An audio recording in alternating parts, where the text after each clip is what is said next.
Bonjour et bienvenue à l'émission Islam. C'est avec une grande joie que je vous retrouve ce matin, toujours dans notre série consacrée à la voie mystique dans l'islam, le soufisme, la voie soufie. Aujourd'hui, c'est le 4e épisode. Il est consacré aux grandes confréries soufis. Cheikh Khaled Bentounes, bonjour. Bonjour. Vous êtes guide spirituel de la confrérie Alaouia, la Tariqa Alaouia. Vous êtes le fondateur des Scouts musulmans de France et vous êtes le président d'honneur de l'association internationale Soufi Alaouia, qui est dotée d'un statut particulier auprès de l'ONU. Et à vos côtés, le professeur Abdelhak Derdoni. Bonjour. Bonjour. Vous êtes chercheur au CNRS, astrophysicien. Vous dirigez l'Institut international des études islamiques et vous êtes le vice-président de l'Institut français des civilisations musulmanes. Avant de poursuivre ensemble, je vous convie à suivre ce sujet signé Marianique Le Guern, intitulé « Les principales confréries soufis ». Regardez. Le soufisme, c'est le courant de la mystique en islam. Voie de quête et d'accomplissement spirituel, le soufisme vit avec ferveur l'invocation du nom de Dieu, sous la direction d'un guide, en référence au prophète, entouré de ses compagnons au premier temps de l'islam. La carte des grands centres spirituels du soufisme montre une concentration vers l'actuel Ouzbékistan. Fondées la plupart autour du XIe siècle, les 41 branches initiales du soufisme se rapportent à Abou Bakr ou à Ali, le gendre du prophète. Le soufisme va se déployer dans l'ensemble du monde musulman.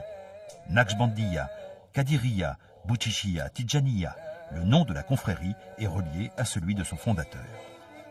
L'ordre des Mevlevi, fondé par le fils du Mevlana Jalaleddin Rumi, rassemble ses fidèles à Konya, autour du mausolée du maître.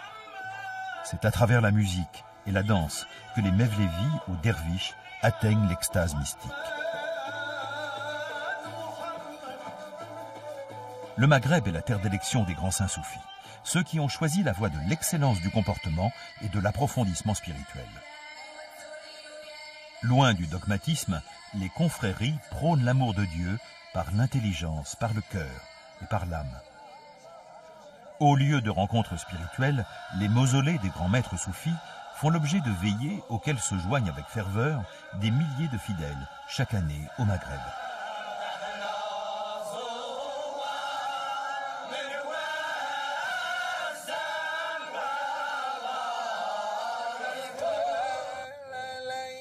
Certaines confréries sont de création relativement récente.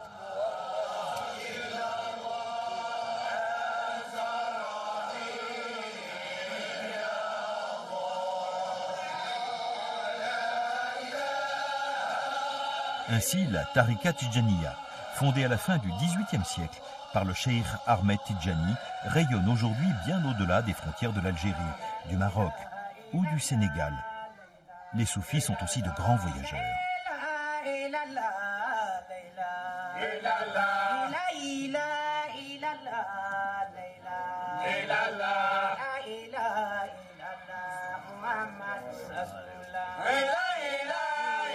L'exigence de sincérité absolue fait de ces confréries un outil de résistance aux injustices, au risque d'entrer en conflit avec les autorités religieuses orthodoxes. Ainsi, c'est pour combattre l'injustice du colonialisme que Cheikh Ahmadou Bamba a fondé la confrérie des Mourides, dont l'épicentre est à Touba, au Sénégal, autour du mausolée du maître. Abdelhak Derdoni, une réaction au sujet? En regardant le sujet, moi j'ai été frappé par cette diversité des couleurs et des formes des lieux, des mausolées, des mosquées, etc. Mais toutes ces formes sont en fait les feuilles d'un arbre dont le tronc est l'esprit prophétique. Tous les soufis remontent en fait à l'exemple du prophète Mohammed, alayhi salatu wa salam, et ensuite cet exemple a été transmis par Abou Bakr, par Ali, par les principaux compagnons, et il y a une sorte de ramification. Donc il y a de très nombreux noms, parce qu'il y a beaucoup de feuilles sur cet arbre du soufisme. Ces noms sont finalement des étiquettes qui sont secondaires. Chaque fois qu'il y a un maître important, la confrérie change de nom, il y a une branche qui pousse, il y a un nouveau rameau, mais au fond c'est la même sève qui irrigue toutes les branches. Cheikh Khaled Bentounes, la tariqa, la voie, la confrérie alaouia. Pouvez-vous nous dire comment est-elle née, dans quel contexte, qu'est-ce qui la caractérise? La tariqa alaouia est née au début du XXe siècle avec le Cheikh Abd Mustafa al-Adawi de Mostaganem, une grande famille de juristes. D'ailleurs, il est aussi andalou, le Cheikh al-Adawi, à travers ses ancêtres. Il y a encore un village qui porte le nom de Ben Aniwa jusqu'à aujourd'hui, tout près de Cordoba. Donc, la tariqa al-Alawiya, sa spécificité, c'est que le Cheikh al-Adawi est né à un moment où son pays était envahi par la colonisation française. Et qu'il a vécu à cheval entre un monde qui était bousculé, le monde musulman, le monde traditionnel, était bousculé par cet apport de la civilisation occidentale qui venait carrément, qui a bousculé les traditions, l'héritage. Donc on est à une phase critique de ce monde. Et l'élite qui était dans ce pays, l'Algérie, l'élite des ulama, l'élite de ce pays... Les oulémas étant ceux qui savent, hein, les docteurs de la loi. La plupart avaient émigré, ne voulant pas vivre sous une autorité qui n'était pas musulmane. Donc beaucoup avaient émigré, rejoint l'émir Abdelkader en Syrie, d'autres sont partis au Maroc et d'autres sont partis en Libye. Et le Cheikh al-Adawi était parmi ceux qui voulaient partir. Il avait d'ailleurs vendu tous ses biens et se préparait à ce voyage de départ. Mais la mort de son cheikh, Sidi Mohamed el-Bouzidi, l'a retenu. Parce que comme il était lié à son maître, de cœur à cœur, d'âme à âme, il n'a pas voulu abandonner la famille de son maître, Sidi Mohamed el-Bouzidi, celui qui lui avait passé cette flamme, cette flamme de vie. Et il a dû rester dans son pays. On doit faire face à cette modernité. Et c'est là que est né avec le Cheikh al-Alawi cette harmonie, comment trouver l'équilibre entre tradition et modernité. Nous avons vu dans le sujet un panorama, une sorte de cartographie non exhaustive, bien entendu, d'une multitude de confréries. Abdelhak Derdouni, comment naissent les confréries soufis? Eh bien, Cheikh Bentounès a parlé de moments de rupture au sein du monde musulman. Et c'est, semble-t-il, un moment de rupture comparable à celui que le monde musulman a connu quand il a rencontré le colonialisme et la modernité. C'est un moment comparable que sont nées les confréries au tournant du XIIe et du XIIIe siècle, à un moment où le monde musulman, donc le califat abbasside, connaît une déliquescence très importante. Des sultans émergent localement, des émirs, le pouvoir du calife n'est plus que nominal, et surtout il y a la menace des invasions mongoles, avec, comme on le sait, la destruction de Bagdad en 1258. Et c'est à ce moment-là que le soufisme, qui était plutôt une relation de maître à disciple réservée à une minorité, s'est, semble-t-il, adapté pour être suivi par davantage de gens. Donc au XIIe siècle, puis ensuite au XIIIe siècle, on assiste à la naissance des premières confréries, la Qadiriya, avec Abd al-Qadir al-Jilani à Bagdad, et puis la Rifa'iyya, donc aussi à peu près au même moment et au même endroit.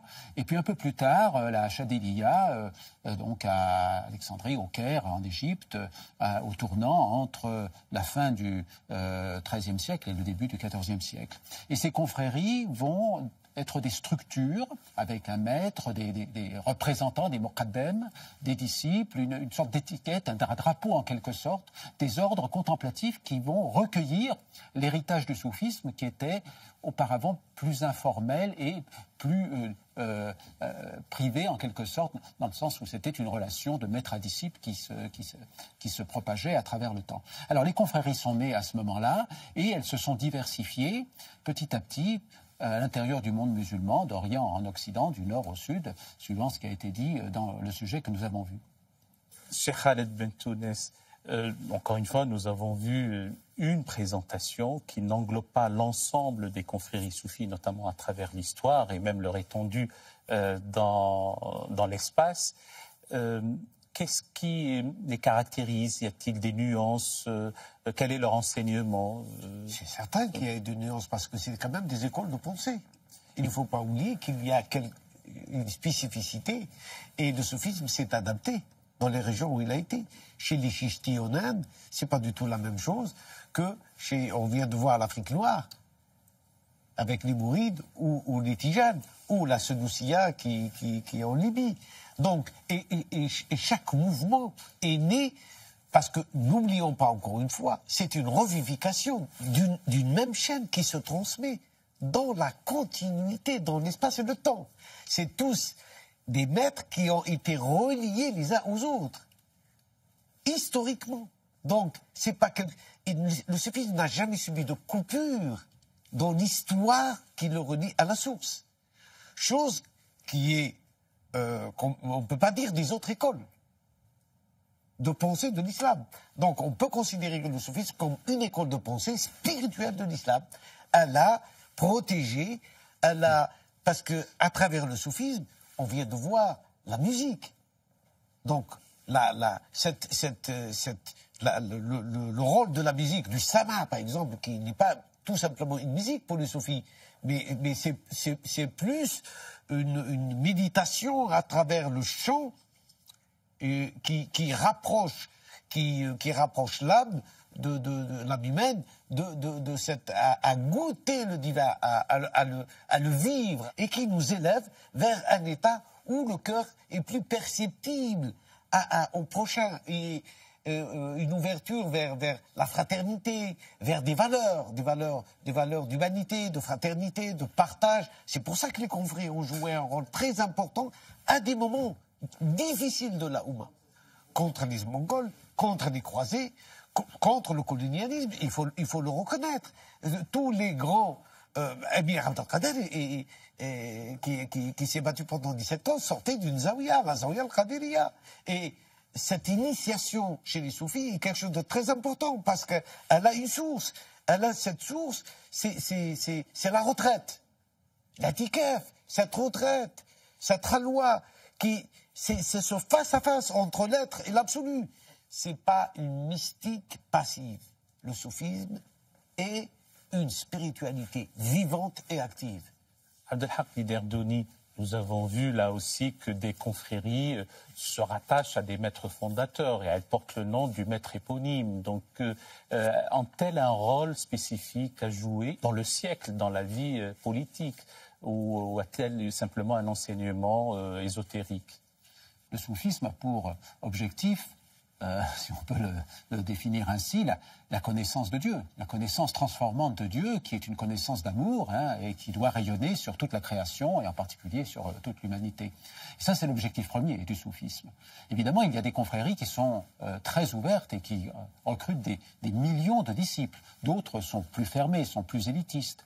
Mais toutes jouent un rôle pour irriguer la société de ces valeurs qui ont été rappelées par le cheikh Ben Tounès, la justice, l'amour, la recherche de la connaissance, la sincérité, la fraternité. Ce sont des valeurs qui sont véhiculées par le soufisme. Alors il est vrai que quand on regarde l'histoire du monde musulman, dans toutes les crises, les soufis ont été présents. Ils ont combattu les menaces qui existaient au sein du monde musulman ou de l'extérieur, et ils sont aussi le ferment de la société parce qu'ils sont présents dans les souks, dans les marchés, dans l'artisanat, dans l'art, dans les différentes disciplines de la pensée musulmane. Alors il y a évidemment plusieurs types de confréries. Certaines confréries prêchent le retrait du monde, d'un certain point de vue. D'autres, au contraire, insistent sur le fait que leurs disciples doivent rester dans le monde, participer à la vie sociale. Mais de toute façon, cette bénédiction du soufisme, on parlait de la transmission de cette influence spirituelle, cette baraka au moment de l'initiation, cette influence du soufisme irrigue le monde musulman depuis le départ. Y a-t-il des divergences fondamentales entre elles ou se retrouvent-elles sur l'essentiel, y compris dans le mode d'investiture spirituelle? Alors il y a des différences dans la mesure où la vérité ne peut pas être résumée en une formule, ou plutôt elle n'est pas épuisée par une formule. Alors évidemment, les maîtres disent quelque chose et d'autres maîtres disent apparemment autre chose. Et le même maître peut dire des choses différentes à des disciples différents ou au même disciple à des moments différents. Parce qu'il s'agit de dépasser par en haut notre raison, finalement, qui nous limite beaucoup, pour arriver à s'ouvrir vers une capacité de l'homme, on parlait de conscience tout à l'heure, une capacité de l'homme à saisir le divin, à goûter le divin, qui est bien au-delà de ce que la raison peut englober. Cheikh Khaled Bentounes, de nos jours, il y a ces courants fondamentalistes, les courants extrémistes. Comment cela perçoivent-ils le soufisme et vice-versa? Donc, quel est, j'allais dire, le rapport maintenant entre le fondamentalisme et le soufisme? Alors, je dirais que c'est la grande question de notre époque. Parce que ce fondamentalisme, cet intégrisme, tout ce, bon, c'est un fourre-tout. Aujourd'hui, on met un peu de tout dedans. Parce que les fondamentalistes ne voient pas d'un bon œil l'expérience soufie, ils les condamnent comme une hérésie. Et oui, mais comme une hérésie, oui, et plus qu'une hérésie. Actuellement, dans le Sinaï, c'est des vies qui sont en jeu. Tous les jours, des soufis sont tués dans le désert du Sinaï. Des lieux de prière sont fermés. Donc c'est une réalité.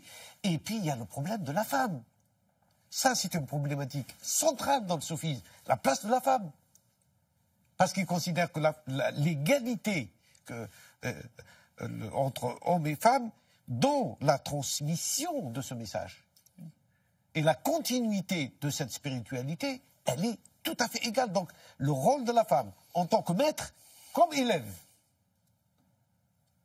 puisqu'elle porte, elle porte la vie, et c'est la première école qui va laisser nos empreintes dans notre conscience, joue un rôle très important dans le soufisme. Les soufis aiment la musique. Ils en ont fait leur sama, c'est-à-dire l'audition, celle qu'on écoute, par laquelle on écoute le divin. Donc les soufis préparent leurs jeunes à la vie, à la sacralité de la vie. Les fondamentalistes les préparent à quoi? À être des bombes humaines. Les soufis donnent une place à la femme et la défendent. Le dernier congrès du féminin à Oran a rassemblé plus de 3200 délégués de 42 pays. Et c'est dans ce congrès qu'a été décidé de faire cette proposition à l'ONU d'une journée internationale du vivre ensemble et de la culture de paix. Donc, le soufi produit une culture de paix par son enseignement, par son comportement. Les maîtres veillent à ce que leurs élèves ne lèsent pas une autre personne, le prochain, quel qu'il soit, en partant du principe que le lieu saint, Al-Haram Sharif, c'est le lieu saint de l'islam.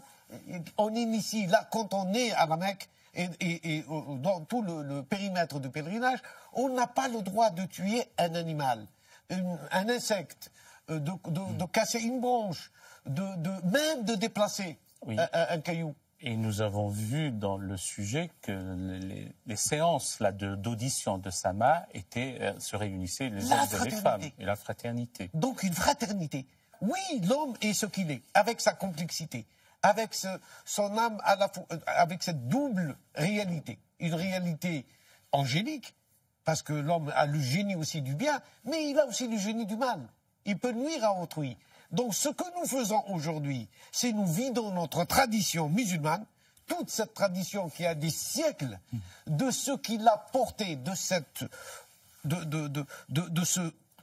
vie, de cette transmission, de cet enseignement qui promet et qui sème la vie et l'espoir vers un monde de désespoir, vers un monde où l'art est banni, où la musique est bannie, où la femme n'a pas sa place, où on est dans la caricature de l'islam. Abdelhak Guiderdoni, nous avons vu dans le sujet que les mausolées et les lieux où sont inhumés les grands maîtres deviennent des hauts lieux de spiritualité et de rencontre. Il se trouve que les fanatiques, les extrémistes, les détruisent. Alors, le soufisme est une réponse à ces exactions? C'est difficile à dire, oui. Le soufisme, c'est le contraire de ces exactions. C'est-à-dire que, comme ça a été rappelé, le soufisme, c'est l'amour, c'est l'entraide, c'est la fraternité, c'est le respect et c'est surtout l'absence de jugement de l'autre, parce que Dieu seul les juge. Alors, on est actuellement dans une période très dure pour le monde musulman, pour le monde en général, où il y a beaucoup de violence dans le monde musulman et ailleurs. Et on peut se poser la question du rôle du soufisme. Simplement, voilà, l'homme est ce qu'il est. Il y a l'esprit en lui, mais il y a aussi la part de l'argile qui est ténébreuse. Et quand cette part de l'argile prend le dessus, on assiste à des horreurs, comme on le voit malheureusement tous les jours. Alors comment faire? Effectivement, la grande question, c'est celle de l'éducation. Ça a été dit tout à l'heure. C'est l'éducation. C'est-à-dire le rôle des mères et des pères, mais le rôle des mères dès la petite enfance pour éduquer les enfants à une culture d'amour, à une culture de respect. Et la mère, au sein de la famille, c'est la cellule de la société, mais aussi le rôle de l'école et des institutions. C'est le bébé. Le bébé, déjà, oui. Dès le premier jour, au sein de sa mère, il est dans une relation d'apprentissage. Donc l'exemple de la mère, l'exemple ensuite du père, et après la connaissance plus élaborée, c'est ça la grande clé. Donc malheureusement, on néglige l'éducation dans beaucoup de pays. Ça devient quelque chose de secondaire, alors que c'est assurer l'avenir. Et d'autant plus que le monde au XXIe siècle est confronté à des problèmes considérables, qui sont entre autres les problèmes environnementaux, mais aussi les problèmes de choc éventuels entre les cultures, entre les grandes civilisations. Et il faut plus que jamais éduquer les enfants pour qu'ils soient prêts au monde du XXIe siècle. Et là, le soufisme est fondamentalement une discipline d'éducation. C'est la tarbiya, c'est l'éducation spirituelle, parce qu'il ne suffit pas d'apprendre à lire et à écrire, il faut aussi s'éduquer à la vie, et le soufisme est une école de la vie. Bien. Merci infiniment. Merci à Abdelhak Guiderdoni, merci Cheikh Khaled Bentounes. Chers amis téléspectateurs, je vous présente les ouvrages qui nous ont servi comme base de discussion, toujours pour préparer l'émission. Cheikh Bentounes, de vous, l'ouvrage que vous avez écrit, L'homme intérieur à la lumière du Coran, chez Albin Michel, dans la collection Spiritualité vivante. L'ouvrage de Thierry Zarcone chez Gallimard, dans la collection Découverte, Le soufisme, voie mystique de l'islam. Le livre d'Al-Ghazali, Al-Ghazal des Latins, L'éducation de l'âme, vous qui avez parlé de l'éducation à Abdelhak Guiderdoni. La traduction et l'annotation est faite par Idriss De Vos, chez l'éditeur Al-Bouraq. Il s'agit d'une partie de la revivification des sciences de la religion. Ces paroles de vérité de Ostad Elahi, chez Albin Michel, dans la collection Spiritualité vivante.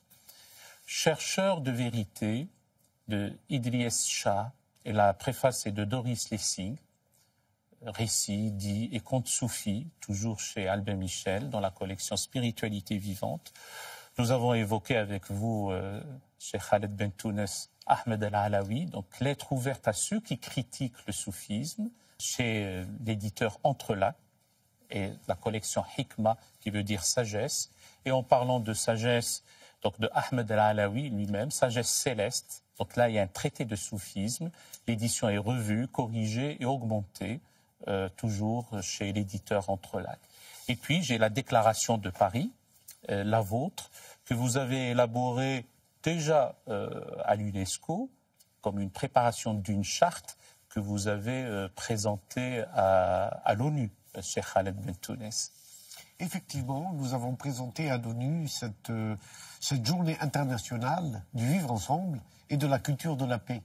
Et comme vous le savez, la culture de la paix est quelque chose de fondamental dans la construction du monde d'aujourd'hui et de demain. Comment préparer nos enfants à vivre l'un avec l'autre, à construire leur avenir l'un avec l'autre et pas l'un contre l'autre. Donc c'est toute une démarche qui permettra de faire de cette journée internationale du vivre ensemble et de la culture de la paix, afin que dans les écoles, primaires, secondaires et universitaires, il y ait des chaires qui soient créées pour la culture de la paix et qu'on puisse investir dans l'enseignement général de toutes les écoles du monde d'ici 2030, une obligation pour chaque pays d'inscrire la culture de la paix dans son enseignement. Restons sur cette volonté d'inscrire la culture de la paix dans l'enseignement à tous les niveaux. Merci de nous avoir suivis aussi fidèlement. Je vous laisse avec votre rubrique « Raconte-moi l'islam ». Aujourd'hui, il s'agit de l'épisode 8 de Al-Andalus, l'Andalousie, et nous parlerons dans cette rubrique des sages et des mystiques. Je vous souhaite d'ores et déjà un excellent dimanche, une bonne semaine et à très bientôt sur France 2.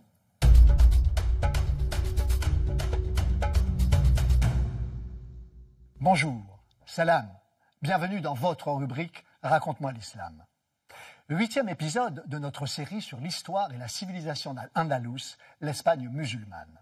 Après les poètes, les philosophes et les hommes de science, allons à la rencontre des grandes figures mystiques qui ont marqué de leur empreinte la spiritualité islamique. Ibn Masara, né à Cordoue à la fin de l'émirat omeyyade, est le fondateur d'une voie qui s'appuie sur la spéculation philosophique et l'ascèse spirituelle appelée l'école d'Almeria. Plusieurs des membres de cette école furent célèbres, comme Ibn al-Harif et Ibn Barajan, auteurs de nombreux ouvrages. L'un et l'autre ont été sommés de comparaître devant le souverain almoravide Ali ibn Yusuf, inquiet de leur succès auprès de nombreux disciples à travers son royaume. Mais la figure emblématique de la spiritualité islamique de l'époque médiévale, par l'ampleur de son œuvre, la profondeur de sa pensée et par son influence, est sans conteste Muhyiddin ibn al-Arabi. Né à Murcie en 1165, il est l'auteur d'une œuvre considérable, notamment d'un volumineux ouvrage de 4000 pages, les Révélations mécoises. Pour Ibn Arabi, le monde est le lieu de la manifestation des noms et qualités de Dieu en vertu de la miséricorde universelle. Ibn Arabi développe aussi une vision de la sainteté dans laquelle les saints, qu'il nomme amis de Dieu, sont les héritiers des prophètes. Un célèbre islamologue espagnol, Miguel Assin Palacio, a montré que la vision du monde de Ibn Arabi a profondément influencé Dante Alighieri quand il composa au tout début du XIVe siècle ce chef-d'œuvre de la littérature médiévale qu'est la Divine Comédie. Ibn Arabi est considéré par les adeptes du soufisme comme un Cheikh al-Akbar, le grand maître. Il convient aussi d'ajouter Mohammed ibn Sabi'in. Sa renommée était telle que l'empereur germanique Frédéric II de Hohenstaufen s'adressa à lui pour répondre à des questions philosophiques et spirituelles délicates sur lesquelles les savants de son entourage ne lui donnaient pas satisfaction. Ibn Sabi'in répondit en écrivant un ouvrage qui s'appelle « Les questions siciliennes » et refusa toute récompense de la part de l'empereur. Citons comme dernier exemple Ibn Abbad, né à Ronda, près de Malaga, au XIVe siècle. Ibn Abbad, dans ses commentaires, insiste sur l'indispensable dépouillement de l'âme face à Dieu. Comme le montrent les travaux de Miguel Assin Palacios, cette perspective de l'âme humaine qui se retrouve démunie et sans pouvoir devant la toute-puissance divine rejoint l'enseignement des carmélites incarnés par sainte Thérèse d'Avila et saint Jean de la Croix dans l'Espagne catholique du XVIe siècle. Au revoir, salam. Vous pouvez nous retrouver sur France TV, le nouveau service vidéo de France Télévisions. Allahumma salli wa sallim wa barik ala sayyidina wa as'ad